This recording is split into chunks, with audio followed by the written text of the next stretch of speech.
not your diploma, not your degrees, nothing prepares you for teaching.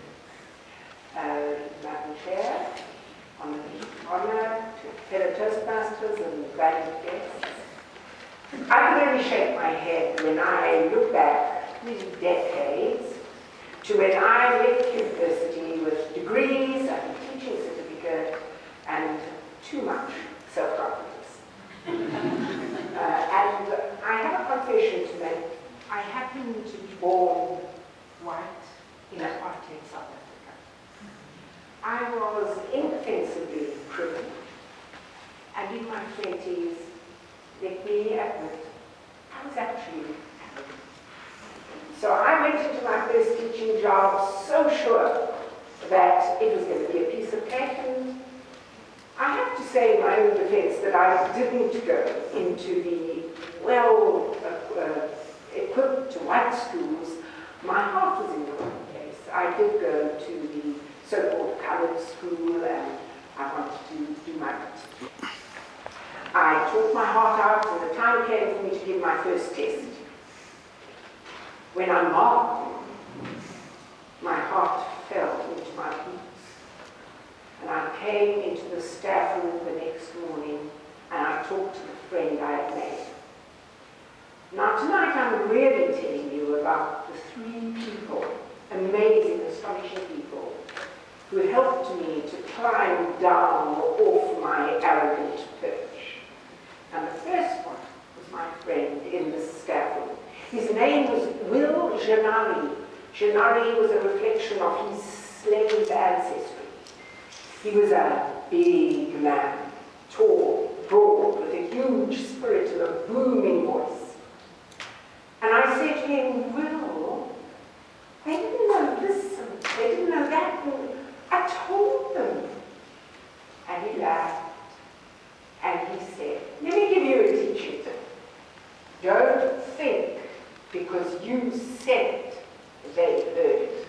And that was the first tip that improved my teaching, because I had to start thinking of good methods to check on what my students were really hearing, what I was really getting through to them, and I definitely improved. Later, I went to teach in an area called Venga. It's on the northeastern coast of South Africa, near Mozambique and Zimbabwe, a rural backwater. And I was so arrogant. I thought I was bringing them the English language and their language. My first teacher there was a boy of 10. His name was Mukoni. And he told me a story one day. He said that he had failed a math test. And the math teacher was so bad, the rest of the class also failed. And the man who had failed to teach them any math then proceeded to beat them. And he hit them all. And the little Mukoni, serious little boy, put his hand up. So, why did you beat me? Because you didn't know your mathematics. And so, now that you have beaten me, do I know my mathematics? Wow, that's what I thought. I thought, wow, Mukuni, 10 years old, thank you. I also disagreed with corporal punishment, but I had never thought of such an elegant way of fighting it. And such a brave way, too. Still in Venda, my third teacher was a man with a wonderful name of Rashaka Rachitanga. He was 50 years old. He was graying, his beard, his hair, small of stature, huge of spirit, wise and eloquent, and through no fault of his own, he had been to school until he had passed grade 10. People, however, were earning doctorates analyzing his poetry, because he was a published poet, and it was beautiful stuff. I read the English translations. And was invited by the education authorities to teach a grade 4 class. They were short teachers, and although he had no qualifications, he was a published poet. And they said to him, please, will you take this class for 1 year? So he did. He said yes. And he walked into the classroom, and he saw 4 canes. A long one, a short one, a thick one, a thin one, on the teacher's desk. He pretended to be puzzled. He said to the children, what are these? Oh, those are canes. What for? For you to hit us. But I don't want to hit you. And he picked up the first cane and walked to the window, broke it, threw it out the window.